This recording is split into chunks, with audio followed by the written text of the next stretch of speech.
tere Kaja!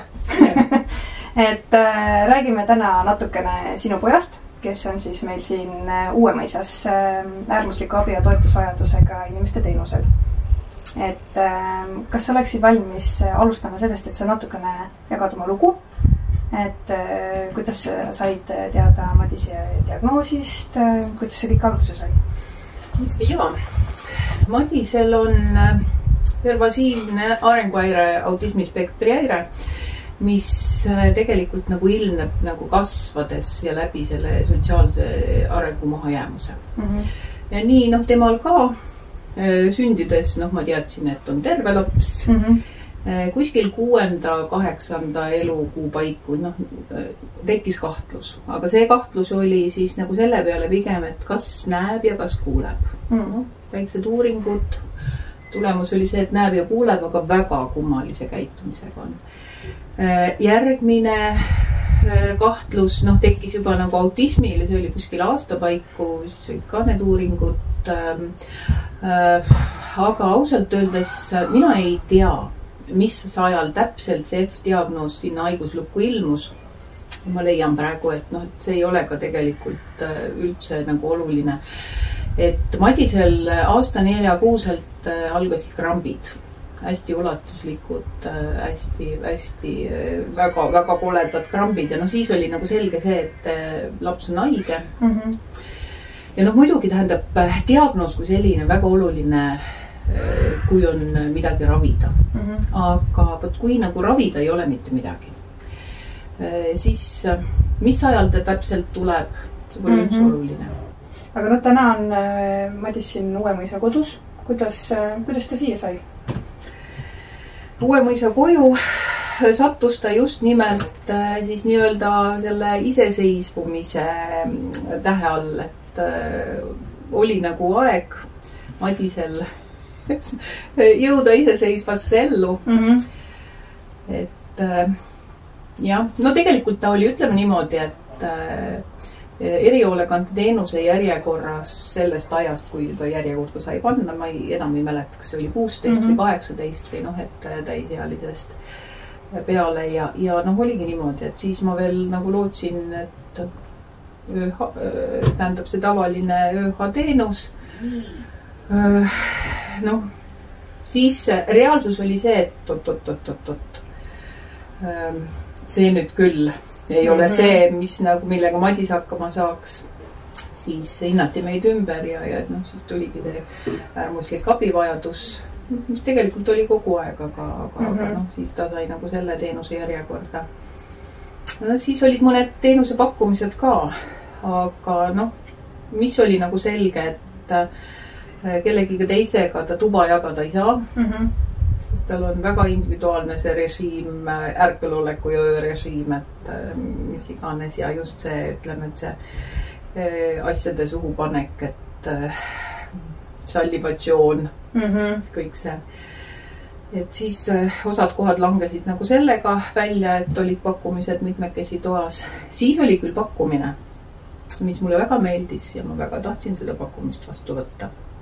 Aga siis juhtus see, et teenuse otsutaja ütles, et oi, ei, meie Madist küll ei võta. Meie temaga hakkama ei saa. See ütleme, jah, kõik ütlesid mulle, et see on lubamatu ja nii ei tohi olla, aga elu näitas, et nii oli. Siis ma muidugi vahepeal mõtlesin, et seda enam ei lähe kuskile, sest kes teda siis peaks tahtma. Et kui riik on kehtestanud teenuse standardit ja kui teenuse osutaja väidab, et ta sellele standardile vastavat teenust osutada, siis ta lubab endale ütelda, et ta seda klienti ei võta, kes on hinnatud sellele teenusele, siis kuhu ma teda pakun. Aga siis läks pool aastat mööda ja pakuti Uuemõisa kodu kohta. Et kui me siia tulime, siis ma rääkisin kõigile seda lugu, et vaadake nüüd, et kas teile sobib, siis siin ma mäletan, töötaja ütles, et meie küll endale seda luksust lubada ei saa, et me saame klienti valida. Jaa. Et jah, mille üle ma väga tänulik olen, jah. Jaa.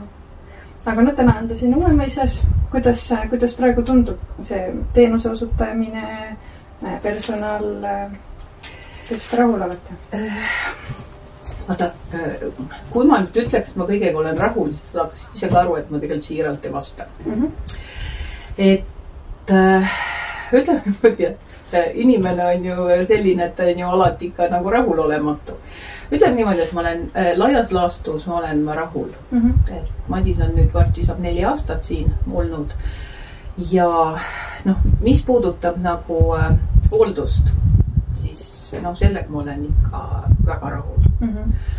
Et on puhas, ei lõhna, olgugi, et ma tean väga hästi, kui keeruline see on saavutada. Tähendab, mis on minu meelest nagu võimalik nagu parendada, on see, et äärmusliku abivajadusega klientide puhul võiks olla nagu hõivatud rohkem personali. Kuna on enamus klientide väga suur osa tegevustest vajab nagu ülevõtmist teise isiku poolt, et siis nagu füüsiliselt ei jõua töötajad kõike teha. Ja see puudutab just, ütleme, et sellist nagu tegeluse poolt, aktiivset tegelust. Teine asi on see, et näiteks kui Madist konkreetselt, tema ei taha mitte midagi peale selle, et olla oma toas, tulla sealt välja söömiseks ja siis tagasi sinna sukelduda. Aga kodus olles pean mina tema eest tahtma välja minna. Ja just see, et ta on suuteline käima, kasutama veel oma jalgu, aga selleks on vaja 2 inimest. Ja selge on see, et kui tööl on 2 inimest ja neil on 12 klienti, siis ei saa eeldada, et 2 inimest tegelevad 1 kliendiga. Ühesõnaga siin ootustes peab olema realist, midagi ei ole teha. Aga muidugi tahaks, muidugi ootaks. Aga laias laastus ma olen rahul, sest ütleme niimoodi, et Madis ju, kui ma tulen tema juurde ja viin ta koju, ta mulle ei räägi, mis ja kuidas ja kuidas talle meeldib. Aga kaudsete märkide järgi, ehk siis see, kuidas ta käitub, kuidas ta ennast üleval peab, kui ärev ta on või mitte, eks ole. Et selle järgi ma võin ütelda, et tal ei ole paha olla siin. Okay. Seda on väga tore kuulda. Aga jah, ma olen nõus, et arenguruumi on. Ma küsiks veel sellise küsimuse, et kui nüüd saaks unistada, või kui me unistame, siis milline oleks see ideaalne teenuse osutamise koht? Selle peale ma mõtlesin. Ja ma ütleks niimoodi, et tegelikult ma ei defineeriks seda läbi selle füüsilise koha. Et minu meelest nagu sellise ideaalse koha kujundavad ikkagi tegelikult inimesed. Et see võiks olla selline koht, kus aktsepteeritakse iga kliendi selliseid individuaalseid erinevusi, ka ebameeldivaid, ka raskeid. Mida iganes ja mõistetakse. Saadakse nagu aru, et see, et kui tal see ila suunurgast niriseb, et siis see ei ole sellepärast, et ta tahab, et see tuleks või et kellelgi oleks nagu, vaid see lihtsalt on nii. Ja paraku on selliseid asju, millega tegelikult ei olegi mitte midagi ette võtta. Aga just ühesõnaga, et see oleks koht, kus nagu soovitaks ja suudetaks nagu süveneda nendesse vajadustesse, inimese vajadustesse. Kindlasti peaks see olema koht, kus on töötajatel hea olla. Kus töötajatele on nagu loodud head töötingimused, sealhulgas ka näiteks sellise psühholoogilise toe saamiseks, sest töö on raske.